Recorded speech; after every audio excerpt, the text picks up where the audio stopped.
안녕하세요. 명품야담입니다. 이야기 시작 전에 구독과 좋아요 부탁드립니다. 옛날 옛적 충청도의 어느 양반집 이야기입니다. 이 집 부부는 혼인한 지 10여 년이 넘도록 슬하에 자식이 없어서 마음속으로 늘 자식을 간절히 기다리고 있었습니다. 그렇게 세월이 흘러 오랜 기다림 끝에 부부는 드디어 아이를 가지게 되었지요. 양반 집안에서 수년간 기다렸던 아이를 가졌으니 이왕이면 대를 이을 아들이면 얼마나 좋겠습니까?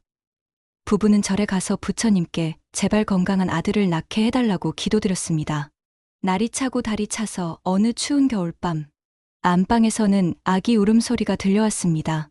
문 밖에서 초조하게 기다리던 남편은 아이의 울음소리가 들리자 급한 마음에 방으로 뛰어들어가 물었습니다. 어떻게 되었소? 그러나 산모는 머리를 절레절레 흔들며 아무 대답도 하지 않다가 낯을 찡그리면서 대답했습니다. 딸이에요. 남편은 아무 말 없이 천장만 쳐다볼 뿐이었습니다. 부부가 그렇게 치성을 들여 양반가의 대를 이을 아들을 원했건만 딸이 태어나니 적잖이 실망한 것이지요. 아이가 태어난 지 며칠이 지나자 남편은 마음을 바꿔먹었습니다. 보시오. 이제 딸 자식이 생겼으니 드디어 우리도 아버지 어머니 소리를 듣게 되었군요. 남편의 말에 부인도 마음이 뭉클해졌습니다. 그리고 태어난 딸아이에게도 미안했지요. 그래요. 딸도 우리 자식이니 정성껏 길러보도록 합시다. 어느덧 세월이 흘러 딸 아이는 7살이 되었습니다. 집안에는 선조 때부터 내려오는 전답이 많아 먹고 사는 걱정은 없었지요. 이웃 고을에 학문에 능통한 서당 선생이 있다는 소문을 듣고 그를 모셔다가 딸을 가르치게 했습니다. 그런데 7살 먹은 아이가 얼마나 영특한지 훈장님은 부모에게 딸아이의 총명함을 늘 칭찬했지요. 이 아이는 정말 특별합니다. 한번 가르치면 열을 깨우치니 말이에요. 부부도 그런 딸이 너무도 이뻐서 늘 우리 딸 하며 키웠습니다. 딸의 이름은 매화였지요. 12살이 되자 얼굴은 꽃처럼 아름답고 지혜는 구슬처럼 총명했습니다. 그런데 이게 웬일인가요?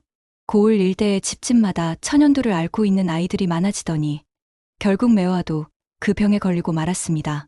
천연두는 당시 많은 아이들의 생명을 앗아가는 무서운 병이었지요. 다행히 매화는 목숨은 건졌지만 얼굴에 자국이 남아 예전의 아름다운 모습을 잃게 되었습니다. 그 예쁘던 얼굴이 변해버리니 부부의 안타까움은 말로 표현할 수 없었지요. 하지만 어쩌겠습니까? 목숨을 건진 것만으로도 감사할 일이었습니다. 얼굴보다 중요한 건 마음이야. 공부라도 열심히 가르치자. 그리하여 매화는 사서삼경을 통달하고 바느질 길쌈에도 으뜸이 되었습니다. 용모는 예전 같지 않았으나 재주는 그 누구보다 뛰어나서 인근 고을 사람들이 입을 모아 칭찬했습니다. 저 집 딸은 정말 현명하다더라. 학문도 깊고 손재주도 뛰어나다지. 매화의 나이 19이 되자 부부에게는 딸아이를 출가시킬 근심이 더해졌습니다. 어디서 혼담이 나와도 매화를 직접 보고는 파혼하는 일이 반복되었습니다. 용모보다는 인품과 재능을 중시하는 집안을 찾기가 쉽지 않았던 것이지요. 딸 매화는 매화대로 상처를 받았고 그 부모 또한 날로 근심이 더해져만 갔습니다. 아무래도 우리 딸이 집에서 늙게 될 것 같소. 부부는 한숨으로 나날을 보냈습니다. 딸 매화 또한 부모에게 근심을 주는 것이 괴로워서 남 모르게 울며 세월을 보냈지요. 그리고 될 수 있으면 집안 사람이나 남들과 대면하지 않기로 결심하고 후원에 떨어져 있는 작은 서재로 가서 혼자 글 공부를 했습니다. 후원에는 몇백 년이나 묵은 매화나무가 울창하게 자라 있어서 마치 산속같이 고요했습니다. 새소리, 벌레 소리, 매화나무 잎새가 바람에 우수수하고 떨어지는 소리만 들려왔지요. 매화는 이곳에서 홀로 지내며 혼자 몸으로 늙어 생을 끝마칠 것 같았습니다. 그런데도 달 밝은 밤에 자리에 누워있을 때 두견새 우는 소리, 풀벌레 슬피 우는 소리가 들리면 마음의 갈피를 잡지 못하곤 했지요. 저런 작은 벌레들도 쌍쌍이 우는데 왜 나는 홀로? 매화는 한숨으로 세월을 보냈습니다. 어느덧 젊은 시절에 대한 그리움도 마음속에 밀려 들어왔지요. 매화는 그날도 동물들의 정겨운 소리를 듣지 않으려고 이불을 푹 뒤집어 쓰고 눈을 감았습니다. 하지만 마음속 깊은 곳에서 그리움과 서글픔의 감정만이 뒤섞여 올라왔습니다. 감정이 북받쳐 올라 매화는 이불을 걷어차고 일어나 창을 열어젖혔습니다. 하늘이시여, 나를 왜 이런 시련을 주셨나이까? 때는 10월이라 하늘에는 은쟁반 같은 달이 떠있고 단풍 든 매화나무 잎새가 바람에 살랑였습니다. 내가 전생에 무슨 업을 지었기에 이다지도 외롭게 살아야 한단 말인가. 그렇게 무정한 세월이 흘러 매화의 나이 30살이 되는 봄이 왔습니다. 매화의 아버지는 창문을 열고 후원을 바라보며 오늘도 딸 생각에 긴 한숨을 내쉬었습니다. 그때 밖에서 누군가가 찾아왔습니다. 전혀 본 적 없는 사람이었지요. 처음 뵙겠습니다. 저는 양주에 사는 홍중선이라고 합니다. 처음 보는 분이신데 무슨 일로 찾아오신 것이요? 두 사람은 서로 인사를 나눈 뒤 사랑방으로 갔습니다. 제가 찾아온 것은 다름이 아니라 주인장께서 혼기를 넘긴 따님이 있다는 말을 듣고 중매를 서보려고 합니다. 신랑감은 누구십니까? 한양에 사는 정문석 대감님입니다. 매화 아버지는 혼담이란 말에 귀가 번쩍했지만 한편으로는 워낙 여러 차례 파혼의 상처를 받았기에 웬만한 말은 믿기지가 않았습니다. 정문석 대감님께서는 부인을 잃으셨습니다. 그래서 그 자제분들이 대감님 이홀로 계심이 안쓰러워서 시골에서 어질 고연명한 후처를 구해보자고 하여 신부감을 찾아 헤매다가 이댁따님이 학문과 재주가 뛰어나다는 소문을 듣고 찾아뵌 것입니다. 그러시군요. 후처 자리라도 괜찮으시다면 한번 중매를 해볼까 하는데 어떻게 생각하십니까? 매화 아버지는 잠시 고민했습니다. 귀한 딸을 나이 많은 사람에게 후처로 보내는 것이 안타까웠지만 다시 생각해보니 후처 자리든 무엇이든 아무래도 좋으니 처녀라는 이름만이라도 벗었으면 좋겠다고 생각했습니다. 좋습니다. 나의 딸이 나이도 많고 흠도 있으니 후처 자리라도 감사할 따름입니다. 중매쟁이는 한양 정문석 대감댁에 가서 대감의 아들을 만나 혼인에 관한 얘기를 낱낱이 전했습니다. 작은 대감은 중매쟁이의 말을 듣고 의아해하며 물었습니다. 어찌하여 여자 나이 30이 되도록 시집을 못 갔단 말이오? 필시 무슨 까닭이 있어서 아니겠습니까? 아마 신랑감을 고르고 고르다가 마땅한 사람이 없어서 때를 넘긴 것이 아닐까요? 중매쟁이는 문필과 재덕이 뛰어나다는 소문만을 듣고 매화의 용모에 대해서는 정확히 알지 못했던 것이지요. 작은 대감은 그래도 믿기지 않아서 집안의 늙은 몸종을 불러 말했습니다. 할멈, 그 집에 가서 슬며시 그 여인이 어떤지를 살펴보고 오시오. 며칠 뒤 늙은 몸종은 매화의 집 앞에 도착했습니다. 몸종은 집 앞에서 빨래하는 이웃 여인에게 말을 걸었습니다. 아가씨, 이 집에 시집 안 간 처녀가 있다던데 사실인가요? 나이가 30인데 인연이 없어서 아직 못 보냈답니다. 제가 좀 볼까요? 제가 중매를 서두겠습니다. 아니에요. 그분은 남이 보는 것을 부끄러워해서 후원 서재에 늘 혼자 계시거든요. 그래도 한 번만 뵈면 안 될까요? 정말 좋은 혼담이 있거든요. 결국 몸종은 후원 서재까지 가게 되었습니다. 매화는 책을 펴놓고 공부를 하고 있었습니다. 문 밖에서 사람의 발소리가 들려 내다보니 웬 노파가 걸어오고 있었지요. 매화는 얼른 보던 책을 덮고 벽을 향해 돌아앉았습니다. 사람이 찾아오면 돌아앉는 것이 이미 습관이 되어 있었던 것이지요. 노파가 매화의 뒷모습을 바라보니 잘 빗어내린 머리는 윤기가 좔좔 흐르고 목이 길고 키도 적당해 보였습니다. 아가씨, 어찌하면 머리가 저렇게 아름다우신가요? 그러지 말고 돌아앉으시오. 뭐가 그리 부끄럽다고 그러십니까? 매화에게는 돌아앉으라는 말이 죽으라는 말보다 괴로운 말이었습니다. 매화가 돌아앉지 않자 몸종은 의심이 가기 시작했습니다. 그때 매화가 몸종에게 물었습니다. 할머니, 한양에서 오셨지요? 아니, 그걸 어떻게 아십니까? 다 아는 방법이 있지요. 몸종은 들킨 사람처럼 어리둥절해했습니다. 할머니, 이번 혼담이 성사되고 안 되는 것은 할머니에게 달렸어요. 만일 혼담이 성사되면 저도 그 은혜를 잊지 않겠습니다. 몸종은 매화의 말을 듣고 다짐했습니다. 그렇게 하십시다. 하지만 얼굴이나 좀 봅시다. 할머니가 제 얼굴을 보시면 놀라실 텐데요. 매화는 천천히 몸을 돌려 몸종을 향해 앉았습니다. 얼굴에는 천연두 자국이 남아 있었지만 그 눈빛은 맑고 총명해 보였습니다. 제 얼굴이 이 모양이라서 나이 30이 넘도록 시집을 못 갔지만 대신 제 재주를 좀 보아주세요. 매화가 명주와 모시를 내어 보였는데 그 손재주가 정말 놀라웠습니다. 얼굴을 볼 때는 마음이 서늘했으나 그가 지은 명주와 모시를 보니 서늘하던 마음은 사라지고 다른 생각이 들었습니다. 아가씨, 이번 혼담을 성사시키면 이 비단과 돈 300냥만 주세요. 그렇다면 제 힘이 닿는 데까지 혼담을 성사시키도록 해보겠습니다. 그래 주시면 감사하겠습니다. 몸종이 정문석 대감댁에 돌아가자 작은 대감이 새어머니감이었던지 궁금해서 물었습니다. 어떠하던가?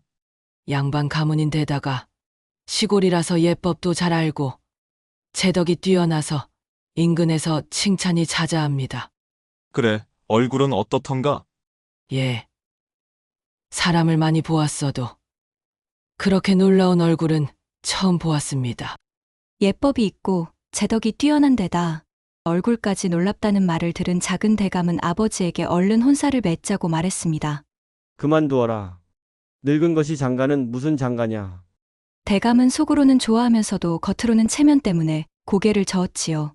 결국 다음날 아침 일찍 정문석 대감의 사주단자와 예물을 준비하고 중매쟁이와 하인을 매화의 집으로 보냈습니다.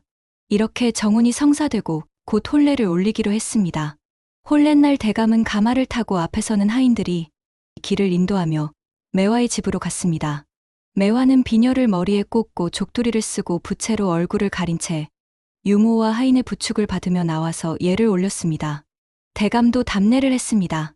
매화가 부채로 얼굴을 가려서 얼굴은 보이지 않았으나 예를 올리는 모습이 예사롭지 않게 보였습니다.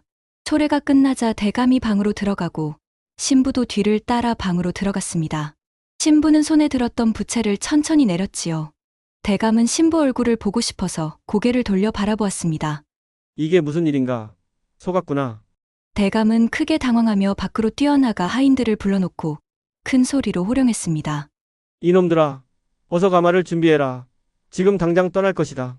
참으로 안타까운 운명이었습니다. 매화는 신랑과 인사를 나누자마자 버림받게 된 것이지요. 매화는 소리 없이 눈물을 흘렸습니다.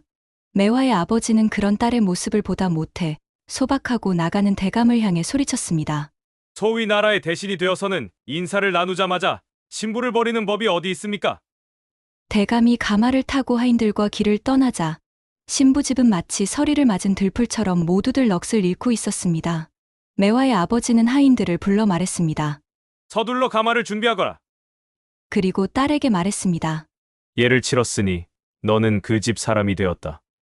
그러니 그 집에 가서 쫓겨나더라도 끝까지 내 의리를 지켜라.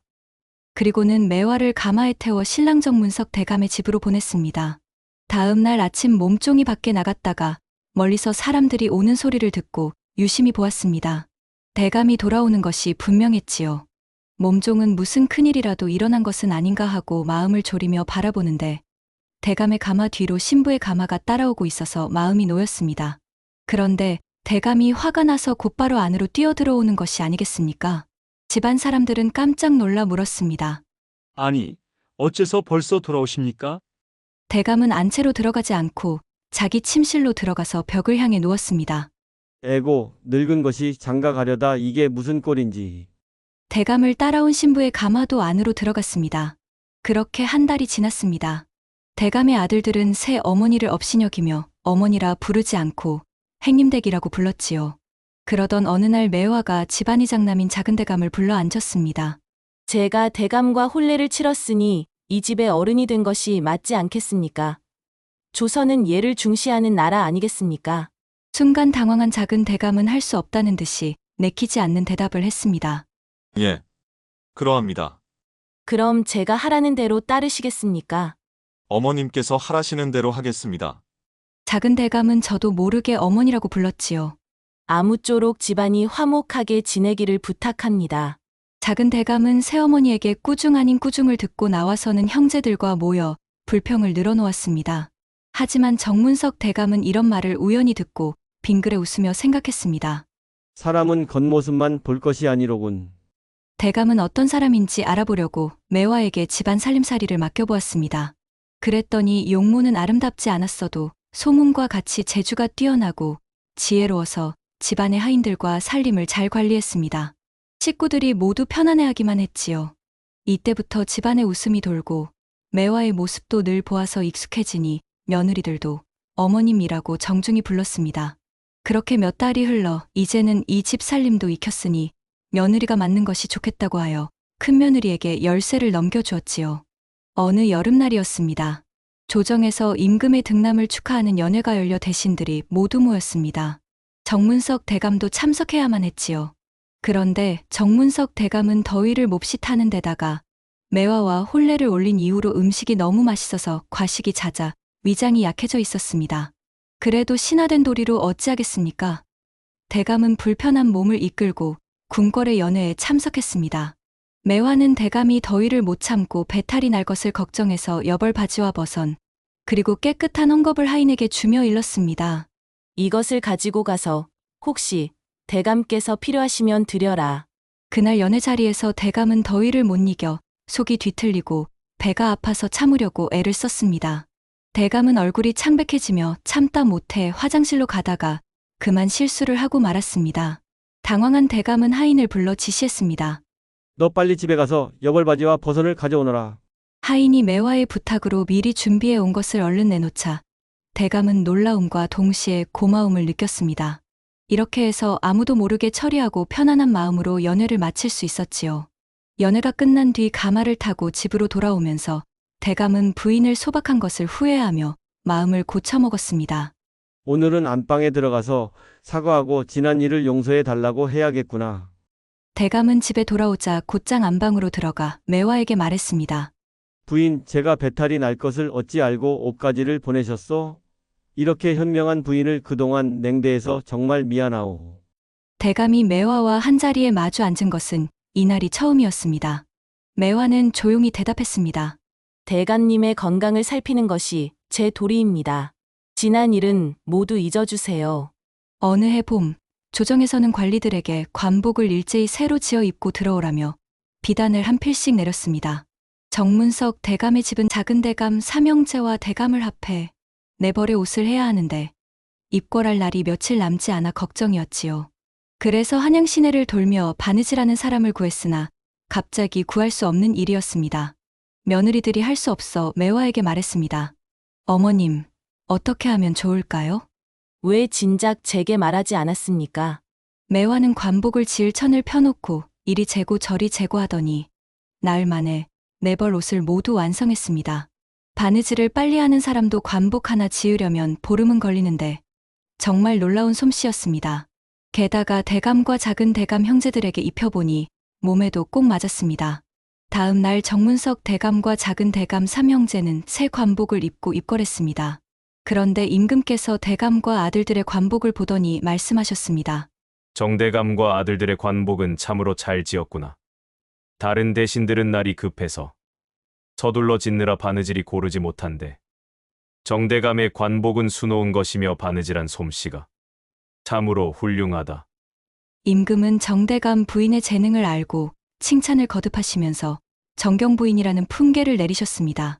그 후 정경 부인 매화는 아들 둘을 낳았는데 그 두 아들 모두 총명하고 재주가 뛰어나서 과거에 급제하여 이름을 세상에 날렸다고 합니다. 예나 지금이나 겉모습만을 보고 사람을 판단하는 일이 많습니다. 하지만 사람은 다 제자리가 있습니다. 진정한 가치는 겉모습이 아니라 마음과 실력에서 나오는 것이지요. 매화는 외모의 흠 때문에 많은 어려움을 겪었지만 결국 자신의 진정한 가치를 인정받았습니다. 옥도 갈고 닦아야 보석이 되듯이 진정 가치 있는 것은 겉모습이 아닌 내면의 아름다움에서 나오는 것입니다. 외모보다 중요한 것은 마음씨와 능력, 그리고 다른 사람을 배려하는 따뜻한 마음이 아닐까요? 명품 야담의 다음 이야기를 빠르게 만나보시려면 동그라미를 클릭하여 구독해주세요. 다음 동영상과 추천 동영상에도 재미있는 이야기가 많이 있으니 즐겁게 시청해 주시기 바랍니다. 감사합니다.